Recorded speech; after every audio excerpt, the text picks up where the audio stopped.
നേരത്തെ അദ്ദേഹം തന്നെ സൂചിപ്പിച്ചതുപോലെ നിയമനിർമ്മാണങ്ങളിലൂടെ ജനങ്ങളെ തിരിവിലിറക്കുന്ന ഒരു സർക്കാരിനെതിരായിട്ട് ശക്തമായിട്ടുള്ള ശൈലിയിൽ പാർലമെന്റിൽ ശ്രദ്ധേയമായ ശബ്ദമായി രാജ്യമെമ്പാടുമുള്ള ആളുകൾ അംഗീകരിച്ചിട്ടുള്ള കൊല്ലത്തിന്റെ പ്രിയങ്കരനായിട്ടുള്ള പാർലമെന്റ് അംഗം പ്രിയപ്പെട്ട ശ്രീ എൻ.വി. പ്രേമചന്ദ്രൻ എം.പി. ബേബി സാറിന്റെ പുത്രനാണ് എങ്കിലും അതിലുപരിയായി എത്രയോ വർഷമായിട്ട് വ്യക്തിപരമായ സഹോദരതുല്യമായ സ്നേഹത്തോടെ എല്ലാ കാലത്തും രാഷ്ട്രീയമായി കരുത്ത് നൽകാനും സ്നേഹം പങ്കിടാനും മുന്നോട്ട് വന്ന് കേരളത്തിലെ ജനാധിപത്യ മുന്നണിക്ക് തന്നെ കരുത്ത് നൽകുന്ന എൻ്റെ പ്രിയ ബഹുമാന്യ സുഹൃത്ത് ഷിബു ബേബി ജോൺ, പ്രിയങ്കരനായ AIC സാബ്, RSPയുടെ ജില്ലാ secretary Shri KS Venugopal, Congress DCC president, അതുപോലെ ഈ വേദിയിൽ ഉപവിഷ്ടരായിരിക്കുന്ന പ്രിയങ്കരായിട്ടുള്ള DCC പ്രസിഡന്റ് രാജേന്ദ്ര പ്രസാദ്, ശ്രീ രവി, ശ്രീ ജർമിയാസ്, മറ്റു ബഹുമാന്യരായിട്ടുള്ള സഹോദരി സഹോദരന്മാരെ, സുഹൃത്തുക്കൾ, സത്യത്തിൽ എനിക്കൊരു പ്രിവിലേജ് ആയിട്ടാണ് തോന്നുന്നത് ഈ യോഗം. വ്യക്തിപരമായി എന്നെ സംബന്ധിച്ചിടത്തോളം ബേബി സാറിന്റെ ഈ അനുസ്മരണ ചടങ്ങിൽ പങ്കെടുക്കാൻ അവസരം കിട്ടുക. ഷിബു എന്റെ അടുത്ത സുഹൃത്താണെങ്കിൽ ഞാൻ ആലോചിക്കാറുണ്ടായിരുന്നു, എന്താണ് ഈ പരിപാടിയിലേക്ക് എനിക്ക് ക്ഷണം കിട്ടാത്തത് എന്ന്. അതിലെനിക്ക് വ്യക്തിപരമായ ഒരു സ്വാർത്ഥത കൂടിയുള്ളൂ. കാരണം ഞാൻ 96-ലാണ് കേരള നിയമസഭയിലേക്ക് വരുന്നത്. 96-ൽ കേരള നിയമസഭയിലേക്കോ അന്ന് യൂത്ത് കോൺഗ്രസിന്റെ സംസ്ഥാന പ്രസിഡന്റാണ്. ആ പ്രസിഡന്റായി നിയമസഭയിൽ വരുന്നതിന് മുമ്പ് തന്നെ എനിക്ക് ബേബി സാറുമായിട്ട് ബന്ധപ്പെടാൻ അവസരം കിട്ടിയിട്ടുണ്ട്. അപ്പോൾ അദ്ദേഹത്തിന്റെ വ്യക്തിത്വം അന്നു മുതലേ ഞാൻ അടുത്തുനിന്ന് നോക്കിക്കണ്ടിട്ടുണ്ട്. അത് കഴിഞ്ഞ് നിയമസഭാംഗമായപ്പോൾ എനിക്കൊരിക്കലും വിസ്മരിക്കാൻ പറ്റാത്ത അനുഭവങ്ങൾ ഉണ്ടായിട്ടുണ്ട്. കാരണം അന്ന് MLA ആയ ഉടൻ തന്നെ, ആദ്യമായിട്ട് MLA ആവുകയാണ്, ഞാൻ ഏറ്റവും കൂടുതൽ അഭിമുഖീകരിക്കേണ്ട ഒരു പ്രശ്നം ഉണ്ടായത് ആലപ്പുഴയിൽ അന്ന് നമ്മളെ എല്ലാം നിർമ്മാർജ്ജനം ചെയ്തു എന്ന് വിശ്വസിച്ചിരുന്ന കോളറ കത്തിപ്പടരുകയായി. ഏകദേശം 100ഓളം ആളുകൾ മരിച്ചു. അതിൽ പല അസുഖങ്ങളുള്ളവരായിരിക്കും, പക്ഷേ ഇതുകൂടെ പിടിപെട്ടിട്ടാണ് മരിച്ചത്. പക്ഷെ അങ്ങനെയാണല്ലോ കണക്ക്. 100ഓളം പേര് കോളറ വന്നു. അവിടെ വന്ന കേന്ദ്ര സംഘവും സംസ്ഥാനത്തിലെ വിദഗ്ധ സംഘവും എല്ലാം ഒരുപോലെ അന്ന് വിധി എഴുതി. അവരെല്ലാം പരിശോധിച്ച് വിധി എഴുതി, കുടിവെള്ളത്തിൽ മാലിന്യം കലർന്നതാണ്. അതായത് പഴകി ദ്രവിച്ച GI പൈപ്പുകളിലൂടെ മലിനജലം കടന്ന് കുടിവെള്ളത്തിൽ കലർന്നു വന്നതാണ് ഈ രോഗത്തിന് കാരണമായിട്ടുള്ളത്. ഞാനിപ്പോഴും ഓർക്കുന്നു, കേരള നിയമസഭയിൽ അന്ന് വികാരനിർഭരമായിട്ടുള്ള ഒരു അടിയന്തര പ്രമേയം തീക്ഷ്ണമായ ഭാഷയിലായിരുന്നു ഞാൻ സംസാരിച്ചത്. ഞാൻ പ്രതിപക്ഷത്തെ മെമ്പറാണ്, അദ്ദേഹം മന്ത്രിയാണ്. സാധാരണഗതിയിൽ ഇപ്പോഴത്തെ കാലത്തൊക്കെ മത്സരിച്ച് പറഞ്ഞാൽ ഇങ്ങനെ തീക്ഷ്ണം പോയിട്ട് ചെറുതായിട്ടൊന്ന് വിമർശിച്ചാൽ ആ വിമർശനം പോലും സഹിക്കാൻ കഴിയാത്തവരാണ് ഇപ്പോൾ കേരളം ഭരിച്ചുകൊണ്ടിരിക്കുന്നത്, നമുക്ക് എല്ലാവർക്കും അറിയാം. പക്ഷെ അന്ന് ബേബി സാർ ഇത് കഴിഞ്ഞിട്ട് എന്നെ വിളിച്ചു.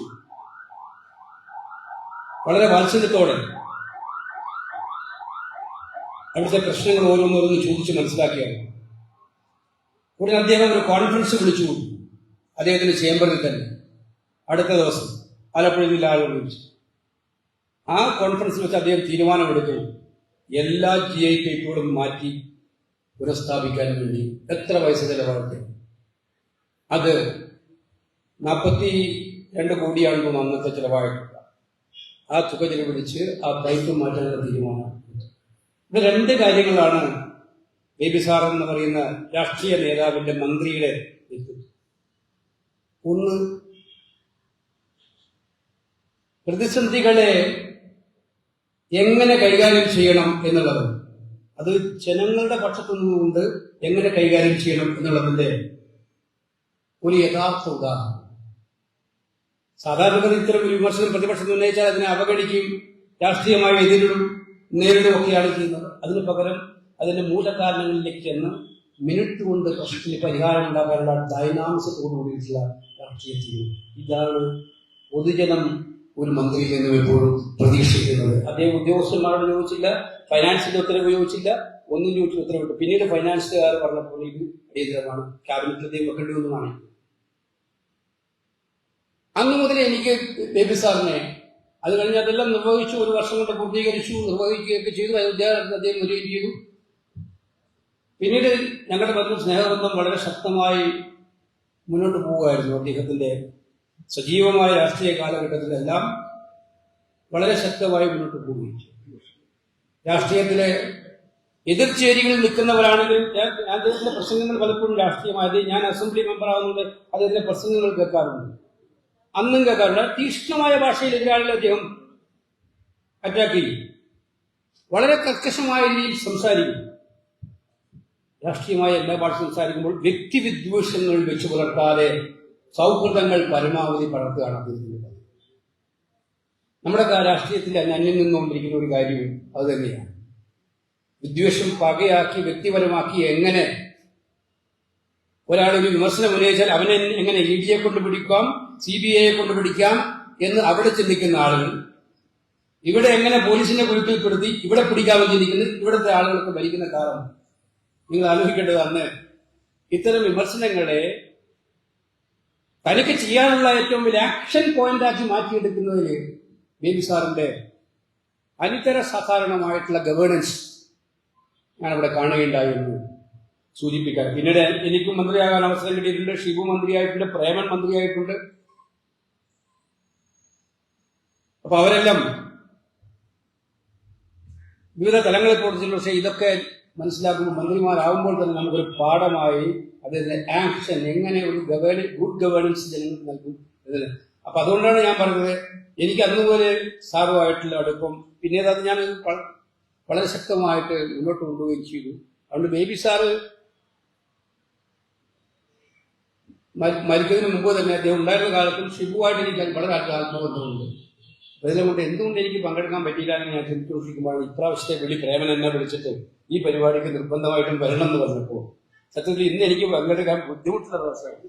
ഡൽഹി ഇലക്ഷൻ നടക്കുകയാണ്, ഒരുപാട് ബുദ്ധിമുട്ടുണ്ട്. പക്ഷെ ഇത് മിസ് ചെയ്യുന്നില്ല തീരുമാനിച്ചത്. ഈ അറബിക്കടലിന്റെ കടലോരം നിങ്ങൾക്ക് എല്ലാവരും പറഞ്ഞു. ഈ അറബിക്കടലിന്റെ കടലോരത്ത് കാറ്റിനെയും കോളിനെയും കൊടുങ്കാറ്റിനെയും തടുക്കാനുള്ള കരിങ്കൽ ഭിത്തികളും ഏത് പ്രയാസമേറിയ വഴികളിലും ശരിയായ ദിശ നൽകിക്കൊടുക്കാനുള്ള വിളക്ക് മരവും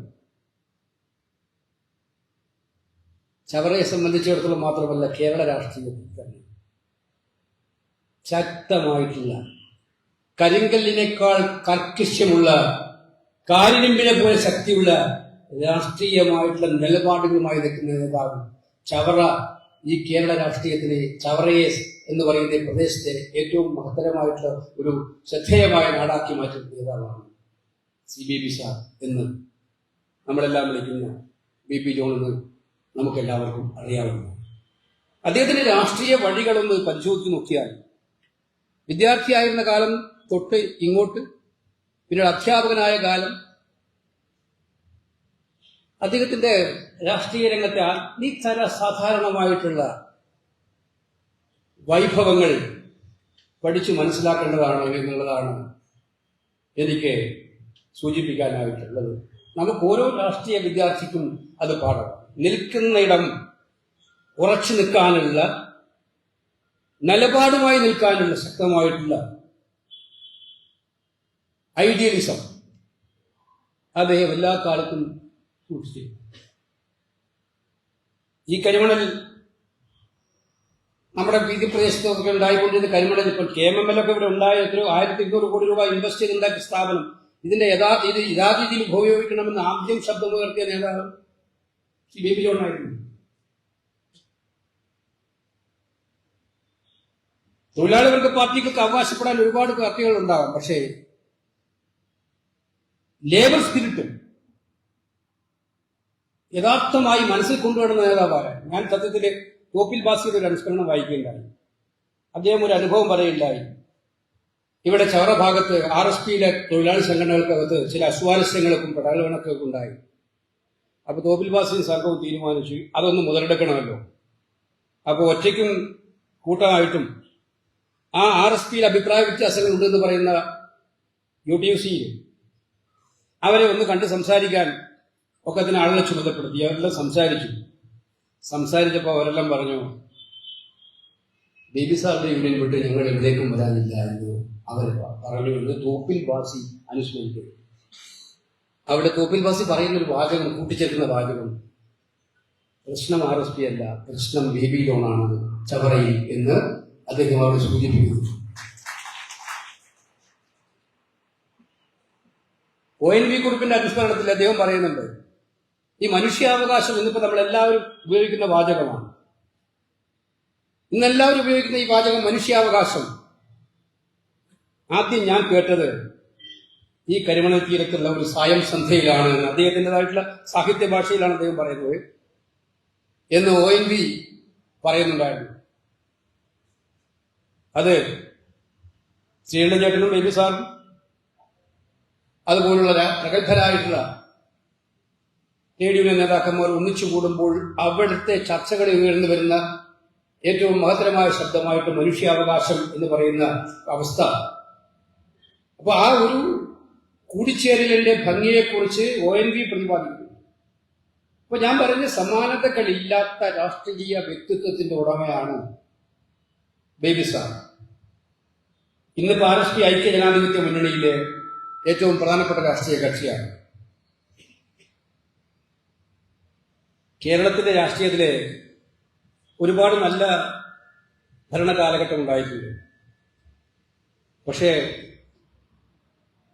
ഒരു കാര്യം ഉറപ്പിച്ച് പറയാൻ പറ്റും, ഏറ്റവും നല്ല കാലഘട്ടങ്ങളിൽ മുന്നിൽ നിൽക്കുന്ന കാലം എന്ന് പറയുന്നത് RSPയും CPIയും ഒക്കെയുള്ള അന്നത്തെ ഐക്യമുന്നണി ഗവൺമെന്റ് ആയിരുന്നു എന്നുള്ള കാര്യം വളരെ ശ്രദ്ധേയമായ ഭാഷയിൽ നമുക്ക് പറയാൻ പറ്റും. പ്രതിസന്ധി എന്തുകൊണ്ടാണ് കേരള കിസിഞ്ചർ എന്ന് ബേബി സാറിനെ വിളിക്കുന്നത്? എന്നോട് ആര്യാടൻ സാർ ഒരു ദിവസം പറയുണ്ടായി, മലപ്പുറത്ത് രൂക്ഷമായ തർക്കം, ലീഗും കോൺഗ്രസും തമ്മിൽ തർക്കം. അന്ന് ലീഗും കോൺഗ്രസും തമ്മിലാണ് തർക്കം. പക്ഷെ ഐക്യ ജനാധിപത്യ മുന്നണി KK വിശ്വനാഥിനെയും ബേബി സാറിനെയും അതുപോലെ തന്നെ വെളിയം ഭാർഗവനെയും 3 പേരെ ആ തർക്കം തീർക്കാൻ വേണ്ടി UDF അന്നത്തെ ഐക്യ മുന്നണി അയക്കുകയാണ് മലപ്പുറത്തേക്ക്. അപ്പോ ഒരു ഭാഗത്ത് ആര്യാടനാണ്. ആര്യാടൻ തർക്കം എങ്ങനെ കൂട്ടാൻ പറ്റുന്നതിന് വിദഗ്ധത നേടിയ നേതാവാണ്. തർക്കം എങ്ങനെ കൂട്ടി പോകാമെന്നതിനെ കുറിച്ച്. ഒരു ഭാഗത്ത് തങ്ങളാണ്. അപ്പൊ ഇത് സംസാരിച്ച് തീരുന്നു. പക്ഷെ ആര്യാടന്റെ ഭാഷയിൽ തന്നെ പറഞ്ഞാൽ ഒരു സിഗരറ്റ് വലിച്ചു തീരുന്ന സമയം കൊണ്ട് ബേബി സാർ ആ പ്രശ്നം തീർത്ത് ചവറയിലേക്ക് മടങ്ങിയെന്ന് അദ്ദേഹം പറഞ്ഞു. ലീഡർഷിപ്പ് അതാണല്ലോ ലീഡർഷിപ്പ്. അത് ഐക്യജനാധിപത്യ മുന്നണിയിലെ എന്ന് പറയുന്നത് നമുക്കറിയാം, പല വ്യത്യസ്ത സ്വഭാവങ്ങളുള്ള പാർട്ടിയാണ് ഐക്യമുന്നണി എന്ന് പറയുന്നത്. ഇന്നും അങ്ങനെ തന്നെയാണ്. വ്യത്യസ്തമായ അഭിപ്രായങ്ങളില്ലേ പിന്നെ എല്ലാവരും ഒരു പാർട്ടിയായ പോലെ. പല അഭിപ്രായങ്ങളുള്ള പാർട്ടി ഒന്നിച്ചു ചേരുമ്പോഴാണല്ലോ ഒന്നിച്ചു. അങ്ങനെ പല അഭിപ്രായങ്ങളുള്ള പാർട്ടി ഒന്നിച്ചു ചേരുമ്പോൾ അഭിപ്രായ വ്യത്യാസങ്ങൾ ഉണ്ടാകും. പക്ഷെ അത് പരിഹരിക്കുക എന്നതിലാണ്, അതിൽ ആ പരിഹരിക്കുന്നതിൽ ഒരു മാഗ്നാനിമിറ്റി കാണിക്കുക എന്നുള്ളതാണ് ലീഡർഷിപ്പിന്റെയും ആ മുന്നണിയുടെ കെട്ടുറപ്പിനെയും ബാധിക്കുന്ന കാര്യം. അപ്പൊ അത് പരിഹരിക്കണമെങ്കിൽ ഇത്തരം ആളുകൾ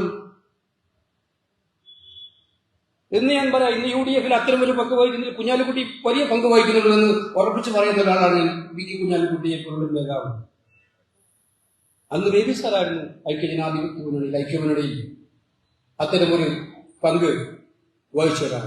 പിന്നീട് LDFൽ പോയപ്പോഴും ഞാൻ മനസ്സിലാക്കിയതും ഞാൻ നിയമസഭയെ കണ്ടുകൊണ്ടിരിക്കുകയാണ്. നായനാർ എന്തെല്ലാം പറഞ്ഞാലും ഇന്ന് മുഖ്യമന്ത്രി അദ്ദേഹമായിരുന്നല്ലോ, അവസാനം പറഞ്ഞിട്ടൊന്ന് ബേബി സാറിന്റെ മുഖത്തോട്ടൊന്നും നോക്കും. ബേബി സാർ തലയാക്കിയ അപ്പൊ അതാണ് നായനാർ. അവർ തമ്മിൽ നല്ല കെമിസ്ട്രി ആയിരുന്നു, മുഖ്യമന്ത്രിയും ജലസേന മന്ത്രിയും. ഞാൻ പറഞ്ഞു വരുന്നത്, അപ്പോ പ്രതിസന്ധികളെ തരണം ചെയ്യാൻ നേതൃത്വത്തെ സഹായിക്കുന്ന രീതിയിൽ ഏറ്റവും നിർണായകമായ പങ്ക് വഹിച്ച ആളായിരുന്നു. അതുകൊണ്ട് തന്നെ ഏത് പ്രശ്നങ്ങളെയും സമന്വയിപ്പിക്കാനും സമരസപ്പെടുത്താനും കഴിയുന്ന അതീവ പ്രാധാന്യമുള്ള ഗുണവിശേഷങ്ങൾ അദ്ദേഹത്തിൽ ഉണ്ടായിരുന്നു എന്നുള്ളത് നമുക്ക് മനസ്സിലാക്കാൻ സാധിക്കുന്നതിന് സംശയം. നിലപാടുകളുണ്ട്, അദ്ദേഹത്തിന് നിലപാടുകളുണ്ട്. ആർ ബാലകൃഷ്ണപിള്ള വിദ്യാഭ്യാസ മന്ത്രിയും ബേബി സാർ എന്ന് നായനാർ മന്ത്രിസഭയിലാണെന്ന് എനിക്ക് തോന്നുന്നു, ഞാൻ വായിച്ചതാണ്.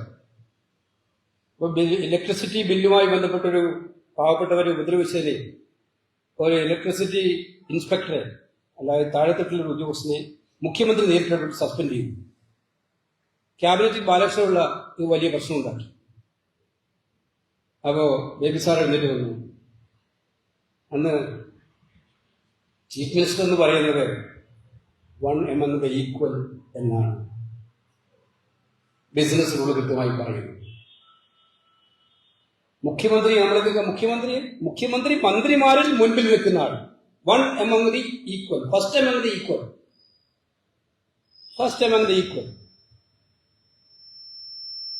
പക്ഷെ വകുപ്പുകളിലെ കാര്യങ്ങൾക്കുള്ള അധികാരം മന്ത്രിമാർക്ക് തന്നെയാണ് എന്ന് അവിടെ വെച്ച് പറഞ്ഞു. പിന്നെ മുഖ്യമന്ത്രി മിണ്ടിയില്ലാത്തതാണ് അന്ന് ആ മന്ത്രിസഭയിൽ ഉണ്ടായിരുന്നില്ല വരുന്നത്. അപ്പൊ പറയേണ്ടത് മുഖത്ത് നോക്കി പറയാൻ, ആരുടെ മുഖത്ത് നോക്കി പറയാൻ. പക്ഷെ പറഞ്ഞു കഴിഞ്ഞാൽ അവിടെ തീർന്നു. ഞാൻ കണ്ടിട്ടുണ്ട് പ്രതിപക്ഷത്തിരിക്കുന്ന കെ കരുണാകരനുമായിട്ട് വന്ന് ശ്രീ എ കെ ആന്റണിയുമായിട്ട് എന്ത് സൗഹൃദമായിരുന്നു ബേബി സാറിന്. നിയമസഭ കഴിഞ്ഞാൽ അത് എന്ത് സൗഹൃദമായിരുന്നു. ഒരു പ്രശ്നവുമായി ബന്ധപ്പെട്ട് ചെന്നാൽ ഇന്നിപ്പം കൊല്ലത്ത് വന്നിട്ട് നമ്മുടെ എം പിയെ കുറിച്ചൊക്കെ പറയുന്ന ഭാഷ, ഒരാൾ പറയുന്ന ഭാഷ കേട്ടപ്പോ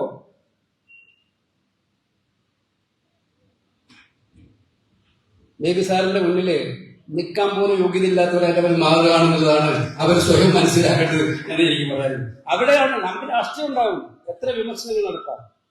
പക്ഷെ രാഷ്ട്രീയത്തിനപ്പുറം മനുഷ്യനും കൂടിയാണല്ലോ, മനുഷ്യത്വമാണ്.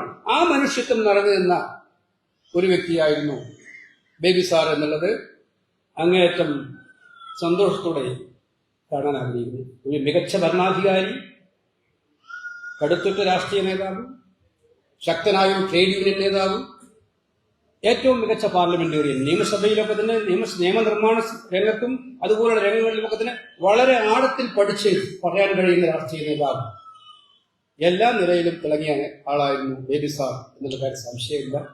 ബേബി സാറിന്റെ ഈ അനുസ്മരണ ചടങ്ങിൽ പങ്കെടുക്കാൻ കഴിഞ്ഞ സന്തോഷവും ചാരിതാർത്ഥ്യമുണ്ട്. കാലം ഇന്ന് നമുക്ക് ഒരുപാട് ഉത്തരവാദിത്തങ്ങൾ ഏൽപ്പിക്കുന്നുണ്ട്. എനിക്കറിയാം RSP ധീരമായ രാഷ്ട്രീയ തീരുമാനമാണ് എടുത്തത്. ഇടതുപക്ഷ ജനാധിപത്യ മുന്നണി വിട്ട് ഐക്യ ജനാധിപത്യ മുന്നണിക്ക് വരും.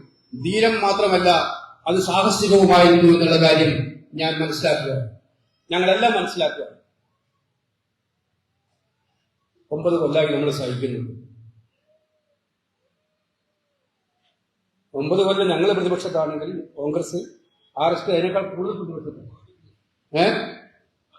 അത് കൂടുതലായി പ്രതിപക്ഷത്താണ്. നമ്മൾ പ്രതിപക്ഷത്തിരിക്കുന്ന ഒരു കാര്യം പ്രശ്നമാണ് ഒരു ഭാഗത്ത്. പക്ഷെ ഈ കേരളത്തിലെ ജനങ്ങളെ ഒന്ന് രക്ഷിക്കണ്ടേ നമുക്ക്? ഇങ്ങോട്ടേക്കാണ് പോകുന്നത്.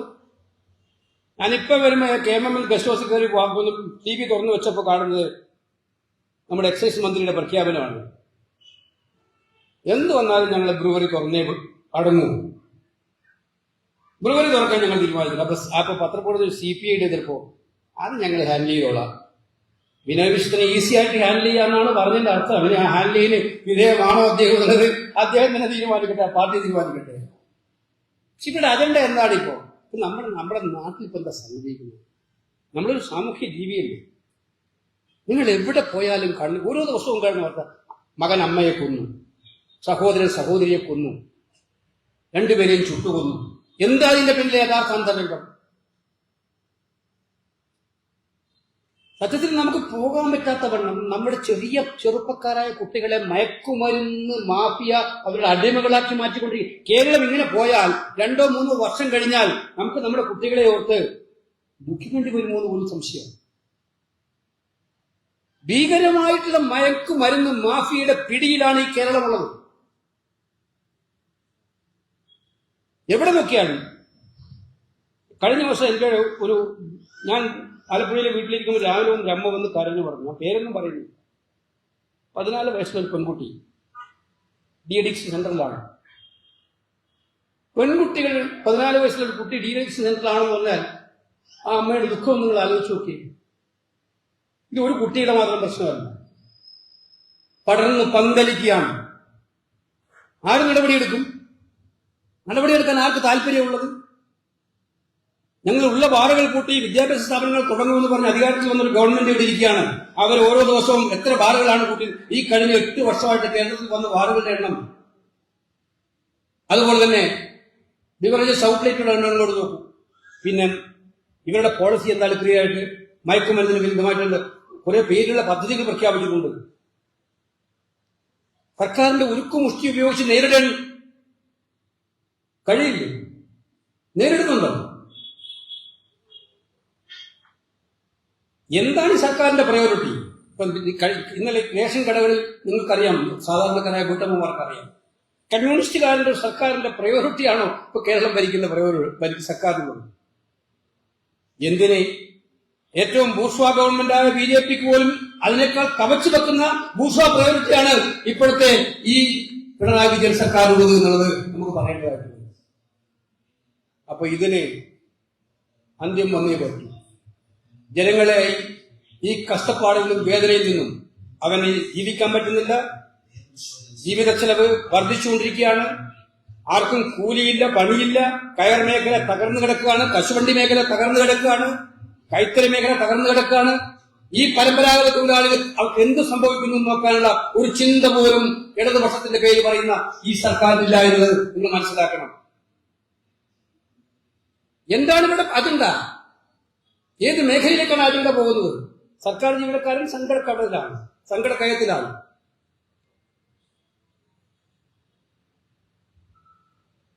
ജീവനക്കാർക്കില്ല, പെൻഷൻകാർക്കില്ല.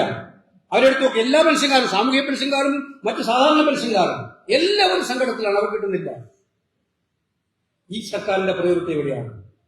അവിടെയാണ് കമ്മ്യൂണിസത്തിന്റെ മുഖം നഷ്ടപ്പെട്ട യഥാർത്ഥ ഭൂഷ്വാസികൾ ഭരിക്കുന്ന നാടാക്കി കേരളത്തെ പിണറായി വിജയൻ മാറ്റി എന്നുള്ളത് നമ്മൾ മനസ്സിലാക്കേണ്ടതായിട്ടുള്ളത്. അവിടെയുള്ള അതിൽ നിന്നും കേരള ജനതയെ മോചിപ്പിക്കാൻ വേണ്ടിയുള്ള ഉജ്ജ്വലമായ പോരാട്ടമാണ് നമുക്ക് ഈ നാടുകളിൽ ആവർത്തിക്കാനായിട്ടുള്ളത്. അതിന് ബേബി സാറിനെ പോലുള്ള ഒരു നേതാവ് പടുത്തുയർത്തിയ മഹത്തരമായ പ്രസ്ഥാനം എന്നത്, ശക്തമാക്കിയ പ്രസ്ഥാനമിൽ RSPക്ക് നിർണായകമായ പങ്കുണ്ട്. ഞാൻ നേരത്തെ പറഞ്ഞു, നിങ്ങളെടുത്ത രാഷ്ട്രീയ തീരുമാനം ശരിയാണ് എന്ന് പറയുകയും നിങ്ങളെടുത്ത രാഷ്ട്രീയ തീരുമാനത്തിലെ സാഹചര്യതയിൽ നിങ്ങളോടൊപ്പം നിന്നുകൊണ്ട് ശക്തമായി മുന്നോട്ട് പോകുന്നതിനും ഉത്തരവാദിത്വം മുന്നണി നയിക്കുന്ന കക്ഷി എന്നതിൽ ഇന്ത്യൻ നാഷണൽ കോൺഗ്രസിനുള്ളതാണെന്നുള്ള തിരിച്ചറിവ് കൂടി ഇവിടെ ഷെയർ ചെയ്യാൻ ആഗ്രഹിക്കുകയാണ്. അതുകൊണ്ട് ആ തിരിച്ചറിവിൽ മറ്റൊന്നും ബാധകമല്ല, മറ്റൊന്നിനും ഇനി സമയവുമില്ല. നമുക്കൊറ്റ ലക്ഷ്യം, ഈ അടുത്ത പഞ്ചായത്ത് മുനിസിപ്പൽ തെരഞ്ഞെടുപ്പുകളിലും നിയമസഭാ തെരഞ്ഞെടുപ്പുകളിലും ഈ ജനവിരുദ്ധ സർക്കാരിനെ വലിച്ചു താഴെയിട്ട് പകരം കൊള്ളാവുന്ന സർക്കാരിനെ, നമ്മുടെ സർക്കാരിനെ അധികാരത്തെത്തിക്കാനുള്ളതാണ്. അതിനുള്ള പ്രചോദനം കൂടി ഇത്തരം സമ്മേളനങ്ങളുടെ ഉയരണം എന്ന് വിനയപൂർവ്വം ഓർമ്മിപ്പിച്ചുകൊണ്ട് ബേബി സാർ സത്യത്തിൽ ഇപ്പോഴും ഒരു കടാവിളക്കായി, ഗൈഡിംഗ് ലൈറ്റായി, ഏത് പാർട്ടിയിലായാലും ഏത് വിശ്വാസത്തിലായാലും ഇങ്ങനെ ചില രാഷ്ട്രീയ വ്യക്തിത്വങ്ങൾ ഉണ്ടാകും. എല്ലാവരെയും സ്വാധീനിക്കാൻ കഴിയുന്ന, രാഷ്ട്രീയ എതിരാളികളെ പോലും സ്വാധീനിക്കാൻ കഴിയുന്ന ചില വ്യക്തിത്വങ്ങൾ നമ്മുടെ രാഷ്ട്രീയത്തിൽ ഉണ്ടാകും. അക്കൂട്ടത്തിൽ ഒരാളാണ് പ്രിയപ്പെട്ട ബേബി സാർ എന്നുള്ള എന്റെ ഏറ്റവും ശക്തമായ അഭിപ്രായം രേഖപ്പെടുത്തിക്കൊണ്ട്, അതുകൊണ്ട് ആ ഒരു ഗൈഡിംഗ് ലൈറ്റിലൂടെ നമുക്ക് മുന്നോട്ട് പോകാമെന്ന് സൂചിപ്പിച്ചുകൊണ്ട് ഈ സമ്മേളനം ഉദ്ഘാടനം ചെയ്യുന്നു. നന്ദി. ജയ് ഹിന്ദ്.